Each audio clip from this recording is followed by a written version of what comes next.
Un chrétien enfant de Dieu peut-il jouer au foot ou exercer le sport? Oui, un chrétien peut jouer au foot, il peut être sportif. Beaucoup de chrétiens trop spirituels, des gens disent que non, le foot elle est démoniaque, elle est satanique. Non, arrêtez de diaboliser n'importe quoi. Nous allons lire les Écritures et attester cela par les chapitres et versets de la Bible. D'abord, l'exercice physique, elle est très important pour la santé et le corps. Si une personne se concentre trop dans la spiritualité, il aura du mal du côté physique, car notre corps a besoin du sport afin que nous puissions éviter aussi certaines maladies. 1 Timothée chapitre 4, le verset 8, la Bible dit quoi? Exerce-toi à la piété, car l'exercice corporel est utile et a peu de choses. 1 Corinthiens chapitre 9, le verset 24 au verset 27, la Bible dit quoi? Ne savez-vous pas que ceux qui courent dans les stades courent tous, mais un seul remporte quoi? La victoire. L'apôtre Paul, dans ce chapitre, il parle étant qu'un sportif. Un homme qui n'a pas fait le sport ne peut jamais parler du sport dans ses ouvrages et dans ses propos.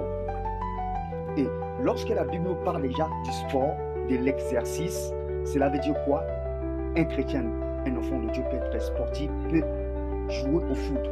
Aujourd'hui, Dieu bénit plusieurs personnes par le talent du footballeur. Beaucoup de leurs familles sont devenues riches aujourd'hui parce que Dieu a placé un talent dans la vie d'un enfant et aujourd'hui cette famille se retrouve parce que leur enfant s'est consacré par le foot. Et nous allons parler de l'histoire d'abord de Didier Drogba. Didier Drogba, aujourd'hui, il est devenu un footballeur le plus milliardaire, je peux dire, en Afrique. Et il est parmi les hommes qui ont emmené la paix en Côte d'Ivoire pendant les moments de guerre. Et lorsque nous parlons aussi de Samuel Eto'o, sa famille est devenue riche à cause du foot. Donc Dieu peut donner à une personne les talents du footballeur.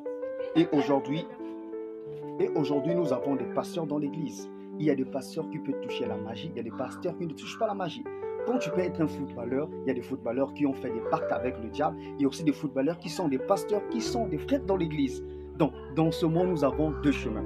Soit tu joues au foot, tu touches à la magie. Soit tu joues au foot, tu crois au Seigneur. 1 Timothée chapitre 4, verset 8. 1 Corinthiens chapitre 9, verset 24 au verset 27. La Bible autorise quoi? Le sport et le foot. Que l'Éternel nous bénisse.